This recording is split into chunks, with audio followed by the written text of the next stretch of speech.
श्री शिवाजी महाराज की जय. रायगड किल्ल्यावरती तुमच्या पूर्ण ग्रुपचं मी सहर्ष स्वागत करतो. तुम्ही याच्या अगोदर रायगड किल्ला पाहिला असेल किंवा पहिल्यांदा रायगड रोपवेने जर रायगडावरती आला असाल, ही रायगडाची मागची बाजू आहे. आपण गडावरती मागून आलो. जर तुम्ही रायगडाच्या 2000 पायऱ्या चढला असता तर तुम्हाला गडाची समोरची बाजू पाहायला मिळाली असती. गडाच्या समोरच्या बाजूला 2000 पायऱ्या चढला तर आपल्याला गड चढायला 2 तास सर लागतात. आणि हा जो किल्ला आहे दादा, हा रायगड किल्ला 1200 एकराचा पूर्ण गड आहे. पूर्ण रायगड जर निवांत बघायचा असेल तर आपल्याला 2 दिवस तरी रायगडावरती स्टे करावा लागेल.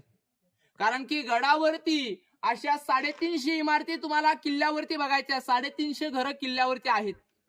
11 तलाव आणि 84 पाण्याच्या टाक्या रायगडावरती आज तुम्हाला पाहायला मिळणार आहेत.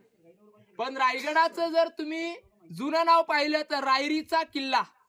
हा किल्ला जावळीचे मोरे. जर कधी प्रतापगडाला तुम्ही गेलात, प्रतापगडाच्या पायथ्याला एक गाव आहे जावळी गाव. हा जावळीच्या मोऱ्यांकडून दादा किल्ला जिंकलेला आहे. कधी जिंकला तर 15 मे 1656 ला रायगड जिंकला. आणि रायगड बांधायला किती वर्ष लागली तर 14 वर्ष या गडाचं बांधकाम चालू होतं सर. या 14 वर्षामध्ये गडावरती 350 इमारती बांधल्या गेल्या. पण या इमारतींकडे पाहून पहिला प्रश्न मनामध्ये पडतो आपल्या की रायगड बांधायला दगड आणला कुठून? प्रश्न पडला की नाही? कारण की आपण 50 पायऱ्या रोपीपासून चढलो तर आपण दमून गेलो सर. मग त्या काळात हा दगड आणला